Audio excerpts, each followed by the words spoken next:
Graham and Ev here with another episode of Just Retired. And g'day Ev. G'day Graham. Well, today we're looking at Red Rock. Now, Red Rock is at a place called Alvie, which is just out of Colac, around about 10 or 15 minutes drive out of Colac. Now we've soon to explore the scenic lookout, which is just up the road behind us. A couple of things to show you though before we leave this little picnic area here. It's really well organised, Graham. There's a slide and a playground area for the children. There's also an undercover picnic area and outside picnic tables and benches, as well as a barbecue area. And there's an unusual little hut which has an open fireplace in it. I'm not too sure the purpose of that hut. That's a bit of a mystery, but an open fire, Yeah, it'd be quite nice at night time. particularly in these cold nights when they are cold. But it's a really nice little area. I wouldn't have expected to have so much here when we arrived. There's some very interesting information on this sign, and we just wanted to mention a couple of things to you before we move on to the actual scenic lookout. Volcanic activity over the course of millions of years has shaped most of the Western District of Victoria. The Red Rock Reserve and nearby craters and hills were formed by this activity, and they're part of what is known as the Red Rock Volcanic Complex. The Otway Ranges to the south were formed by a different, much earlier geological process. Volcanoes became active across this area 4.6 million years ago, and they're responsible for the creation of Lake Purrumbete and Mount Lura at Camperdown, Tower Hill near Warrnambool, Mount Shadwell at Mortlake, and Mount Elephant at Derranallum. Now, this Red Rock Volcanic Complex was highly active, probably over the course of thousands of years, and contains more than 40 eruption points. The red tinge of the rocks and the soil is due to oxidization of iron contained in the lava that was released during the eruptions.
moved on from Red Rock and we've moved to a place nearby called Beeac, and there is the Beeac Heritage Windmill Park here. It's a fantastic display of old windmills.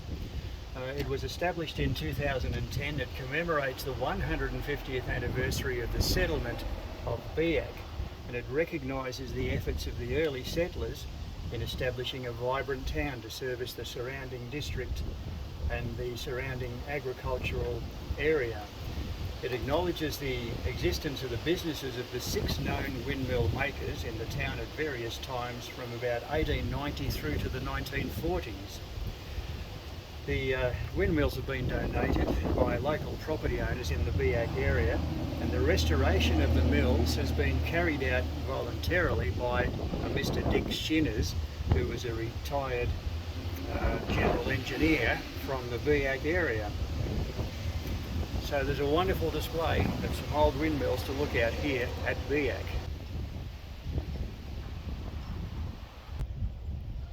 Well, we hope you've enjoyed today's episode. We've had a great look at Red Rock and now the Windmill Park, both very interesting places to visit, Ed. Yeah, they are, and Graham, at the moment we're crouched in front of one of the dry stone walls. It's a fairly big feature from this district, and this particular craft was brought out to Australia during the early settlement years from England, Scotland, Ireland and Wales.